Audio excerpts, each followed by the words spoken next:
The Holocaust affected millions of people, many of which were children. Survivors who were children at the time of the Holocaust are still around to tell their stories of how their childhood was cut short by unforeseen events, but they were able to escape, unlike many others. In 1936, when Ruth Fishman was not even a year old, her parents left Germany to escape Hitler's rule. Tutti and her family were more fortunate than most. They lived an almost normal life in Holland until 1940, when Hitler's reign expanded there amongst several other nations. A year later, in 1941, Germany invaded the Soviet Union, violating the German-Soviet Pact and unleashing a new stage in Nazi extermination of European Jewry. At this time, the Nazi Party concentrated Jews into ghettos and began performing mass-killing operations. Jewish people were ripped from their normal lives and stripped of essential rights. These circumstances were not fit for any human, let alone a child. Ruth recalls memories from being separated in school and forced to wear a star, to being transported between concentration camps and forced to work during her youth. My name is Ruth Fishman, but I usually go under Tutti Fishman, my nickname. I was born in 1935 in Cologne, Germany. My parents left Germany in 1936 when it became apparent that Hitler would overrun Germany, and they went to Holland. In 1936, I was 9 months old, and I lived a normal life until the Germans invaded in 1940, when I was just about 5 years old. The Germans started very slowly to change our lives. They were afraid that the population would rebel if they would go too fast. One of the first things were that the Jews had identification cards, so that if a Jew was stopped on the street and they had to show their identification, it became immediately obvious that they were Jewish. At that point, I had gone to a secular kindergarten, and that was not allowed anymore. There was a Jewish school, and all the Jewish children went to the Jewish school. And I remember my favorite occupation was polishing silver. I was not aware that there was such a change, except that I had to change schools, which I didn't like. The adults, of course, were extremely nervous, didn't know what was happening, didn't know what the next step would be. My mother was caring, protecting. She was an optimist. She was artistic. She supported my father. She spoiled us however she could. Everybody who met her said she was unbelievable. My father was a businessman trading in metal, and that turned out to be a very, very important issue in my survival. He was a pessimist, and he, at one point, I'm told, wanted to turn the gas oven on and committed suicide with all of us. My mother was an optimist, and she said, no way, if you want to do that, go ahead, but the children and I will try and survive. We were ordered to go to Amsterdam East, to a series of apartment buildings. It was like a ghetto, but a ghetto without walls. The Germans put all the Jews there so that when the time came that they had to pick them up, they didn't have to go all over town. They could go just straight to one area and transport the Jews. And we could see at times the German trucks coming in with the soldiers and the dogs, and they would just, I think randomly, maybe it was not randomly, knock on doors and say, schnell, schnell, out, out, and they had to go into the trucks. At that point, every Jew had a rucksack or backpack standing near the door with the most important things. There was no time to pack a suitcase, and they were dragged out. I lived a very privileged life, even though we had left behind a lot of our worldly belongings. The Jews had to turn in all the valuables, the radios, the bicycles. Of course, no cars were allowed. And they tried to make the Jews feel as if they couldn't move very far. And one day, the trucks came for us as well. We were picked up and we were brought to the biggest theater, the Joodse Schouwburg, which was a big cavernous building when all the seats were removed. And there were tremendous number of people, tremendous number of confusion. And my brother and I sat in the corner, and I remember that there was basically no food, no water, and we didn't know what was happening, and the adults were extremely nervous. We lived like that, I think, for 2 or 3 days. I'm not sure. until we were transported to our first concentration camp, Westerbork, just before my 9th birthday.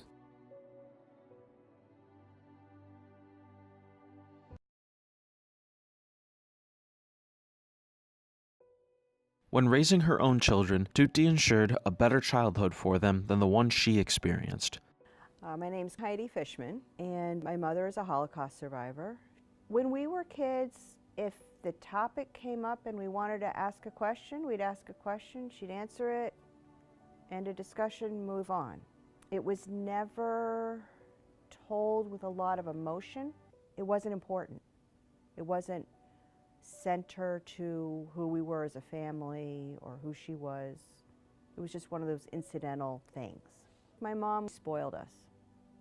You know, anything she could do for us, she would do for us. And I have a feeling that's because she did with so little as a child that she did not want us to go with just a little. She wanted us to have everything we wanted.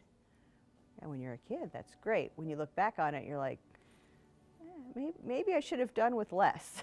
The thing where it's the most pronounced is with food. Always enough food. Finish your plates. Don't waste anything. Leftovers got saved. And there's enough leftovers for a whole nother meal the next day and for everybody to take the leftovers home. Actually, when I was younger, I remember my grandmother saying, think about the starving children in Africa. It wasn't we didn't have enough to eat during the war. It was the current crisis of food in Africa that she would refer to. They made it not personal, but it was personal. At one point, I was like 7 years old. I stood behind a gauze curtain and I had a stuffed animal in my hand, which was very bright and pink, and somebody grabbed it and said, that draws attention. And the big rule in those days were, don't draw attention to yourself. Fit into the masses and just disappear. Before we went to Theresienstadt, as my father had access to go out of the camp, he came back, it was my birthday, and he brought me a present. He brought me a doll. The doll has a solid body, but a ceramic head. And my father took me aside and said, look, Tutti, I'm taking the head off. They were valuables that he stuck in the doll's head, put the head back on again and said, this is your doll, but it's also your responsibility. Make sure nobody takes it. If a soldier wants to take it, make a big fuss. 9 years old, my responsibility. When I had my own kids, I would have these thoughts of, here I am with a small child and I'm complaining about them fussing about something. What would it have been like for my grandmother to have a small child fussing about something, but they know there's Nazi soldiers right over there? It's heavy. This is my mother's when she was 10. When I was 10, I had a little book too that I brought to camp and people signed and wrote poems in it. But that didn't refer to wars and cattle cars and transports and watchtowers. And suddenly it's in perspective in a whole nother way. It's like, I'm so lucky and she went through so much.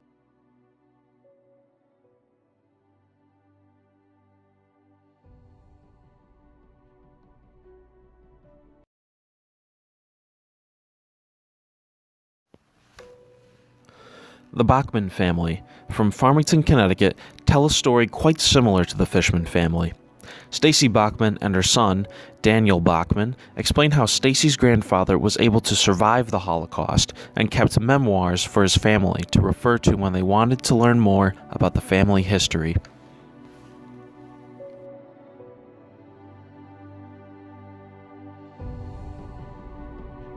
I'm Stacy Bachman. I grew up in Cincinnati, Ohio, but I live in Farmington, Connecticut now. And I've lived in Connecticut for the last 26 years. As far as opportunities that were available and economics, it probably didn't differ very much from my childhood. However, one, I'm divorced, so my children went through a divorce and a breakup of the family. And two, I think there was a lot less pressure on both of my kids to sort of perform. Although there was pressure to be the best versions of themselves and definitely academic pressure to succeed and to work hard at things. But I think overall, they were more able to just pursue whatever they were interested in, whatever. Well, my grandfather escaped Germany in the 30s, and his wife actually escaped Germany, although her brother died in a concentration camp. So the Holocaust was always sort of present in our lives, and it gave us a sense of responsibility or requirement to carry on the faith. Even though I wouldn't say I'm sort of religious in my heart, it was very important to me that my kids be raised Jewish. I honor the rituals to this day, although I'm not a temple goer. But I think I have an obligation to carry on, or at least educate about Judaism and the traditions that go with it. So I don't really remember, because it's so much a part of my family's history. My father's first generation American, and as I said, his father escaped the Holocaust at the end of the 30s, and there's a lot of family lore about getting my great-grandmother and great-grandfather out. My grandfather's brother went to Israel. My grandfather bopped around between London before he got here. He almost starved to death, but he made it. So I don't have a particular memory of when I was introduced to what went on there. It's just part of, it's just part of my history. Biggest memory I have, and is my grandfather talking about how they kicked him out of England. He went there to make money, to make enough money to get his sister and his parents out of Germany, and he went there illegally, and they kicked him out of England. He did make it to this country through cousins in North Dakota, which is also that's mostly what I remember about how we talked about the Holocaust. There are also other people, sort of my grandmother's brother who died in a concentration camp, and we were just aware of the losses to our family. I also have a sect of my family that went to Israel and started a kibbutz, and is still there to this day. So that's also sort of part of the lore of the change that resulted in the Holocaust. So the story he told, and again this is his story, is that when he got here he had very little money in his pocket, came through North Dakota, and somehow got to New York. I don't know how. He was sharing a studio apartment with, I think, 2 other men. They had 1 bed, and they would sleep in shifts. And he was selling boxes, containers, and he wasn't having any success, and he was down to his last dollar, thought he wasn't gonna make it, and then he got a big order, I think from an ice cream store. Now I'm not remembering exactly where. A big order, and it saved his life here. And then from that he went on to sell things. He always sold condiments and all this stuff out of his trunk, and to restaurants and delis and so on, and then he made it. So then he was able to put a roof over his head and get married and take people who wanted to eradicate them. And this doesn't just include the Holocaust, though on my mom's side, a lot of Holocaust, there's Holocaust survivors, particularly my great-grandfather, who I actually knew in life, but also my mom's mother, I think, was from Russia and had to flee because of pogroms and didn't have a birth certificate because of that, and we don't know where she's from. My ancestry I can trace back to Poland, and I'm almost certain it was they came to America for the same reason. And I think that one of the things that I've refound in Judaism now, because I was not particularly a practicing Jew between the ages of 18 and maybe 21 even, like that was the range, is that now when I do these rituals, when I think about these things, I feel connected to everybody who did it before, who might not have been as lucky as my immediate ancestors. Something that is both a valuable part of my early education and maybe kind of numb me to it is that every single year in school we'd have a Holocaust unit.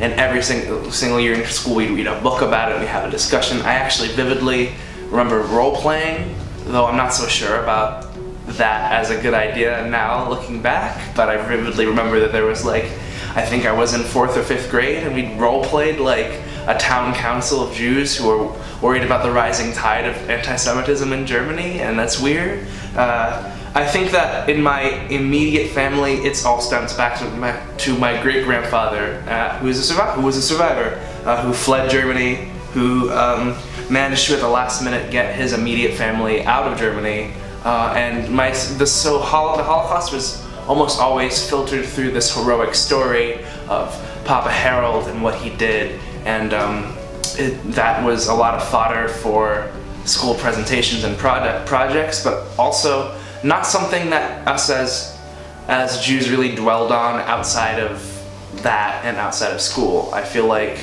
as significant as it is, I can't think of many conversations I had with friends and relatives about the Holocaust that didn't specifically pertain to my great-grandfather.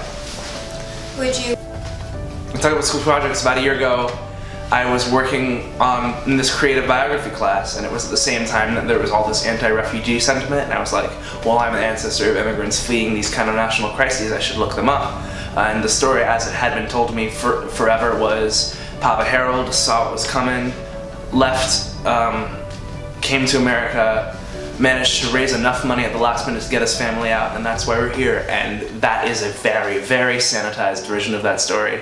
While writing that creative biography, and the thing that actually connected me more to Judaism, I learned, one, that he was deported from England 5 times after fleeing Germany, and the last time he was held in handcuffs and told that if he came back again, he would be locked up. 2, I found out he got his family out, but this actually happened the week before this creative biography was due in class. I had this big stack of his memoirs, which I'm very fortunate to have those from him, and one little piece of paper that I didn't notice before, and on it was a list of between 30 and 40 names. I don't remember the exact number, but that's the exact amount of people in my family who were perished in camps and just perished in the Holocaust, and that hit me like a ton of bricks. And I started feeling a lot more connected to the rituals, to the culture, not from some kind of spirituality, but from feeling close to those people that I never got a chance to meet, and those ancestors that I never got a chance to meet. There is a tendency to consider the Holocaust as the only thing of significance in Jewish history and Jewish past. I remember reading a review of the Coen's brother movie, A Serious Man, which is a great movie, that was just like, thank you, Coens, for making me feel sad and Jewish, but not about the Holocaust. And that's what I think my family did a lot of. There was a lot more discussions about what do these teachings mean, what on Passover, why did this happen, why did this.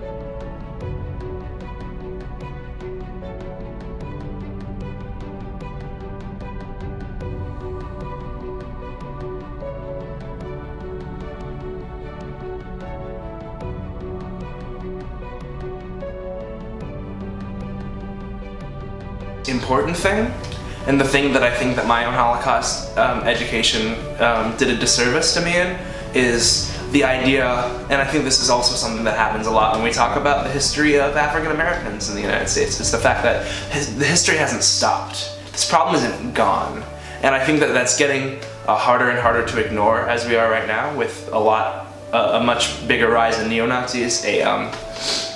A temple near my home, a temple that a friend of mine goes to, got a bomb threat called into last year, and I remember hearing that and just feeling shaken to my core. It didn't go, we had this horrible genocidal history point, and that's it, and that's the end of it. That's not how it works. There's still those things that exist, and I think that there's sentiments that we as Jews in the Jewish community express that I think are not close to that, but at least are a stepping stone on the way to that kind of hatred and distrust. And if we ignore that, treat it like it's a fixed point in history that's never going to happen again, then it's definitely going to happen again. And that's what I think our disservice is. My mother started doing more talks at the schools, and so I asked her to come to my children's school. They were in school in New Hampshire at the time. And I came, and I was sitting in the back of the room while she was telling the story while my daughter was in 7th grade. And I was watching the kids listen to her and just looking at their facial expressions. And one kid, one of my daughter's friends, had tears coming down her cheeks. And it hit me, the story has to get preserved and be told forever. And so I better write a book. Actually, I said somebody should write a book about this. And I couldn't think of who that somebody was, so I decided it had to be me. And then I started to ask a lot of questions and research and dig deeper.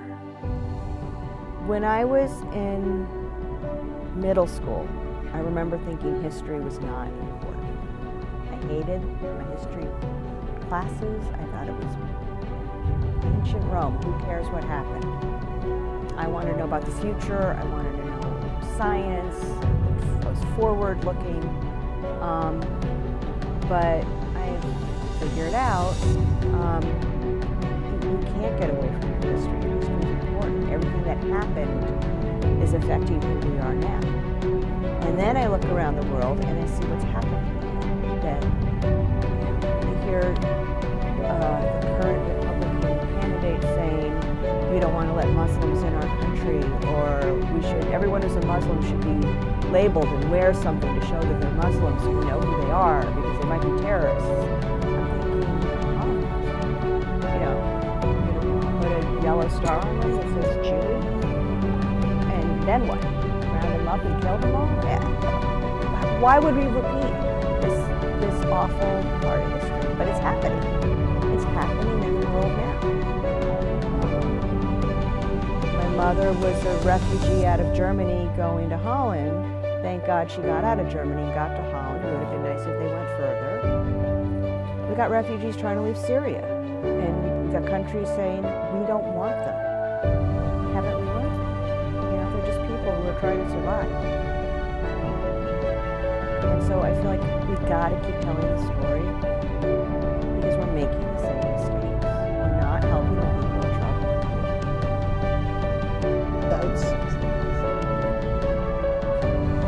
It's not only the Jewish story of 6 million Jews being killed. The genocide's going on all over, whether it's Africa, whether it's Armenia. I don't know. I don't think that the world has learned yet. It goes on and on and on. And we see what's going on. And we see the Syrian refugees. And what can we do? I mean, when I'm doing it on a smaller scale, when the Hurricane Katrina came and New Orleans was underwater, I said to her, can we take like one family in? We have a spare room. I didn't. I don't know. I had good intentions, but then I am asking for a whole bag of trouble. The world hasn't learned, and I don't think it will ever learn. Whether it's directed to the Jews, whether it's directed to the Tutsis or the whatever. We haven't learned. Do you think we have learned? The Holocaust should be remembered. Though the dark times brought pain to many people, we need to learn from it. It is important that people hear stories from survivors because there needs to be awareness. The inexcusable events that took place need to be shared for people to understand the depth of the problem. We still experience discrimination by religion and ethnicity today. Though it may not be to the same extremity, the matter still needs to be discussed and learned from.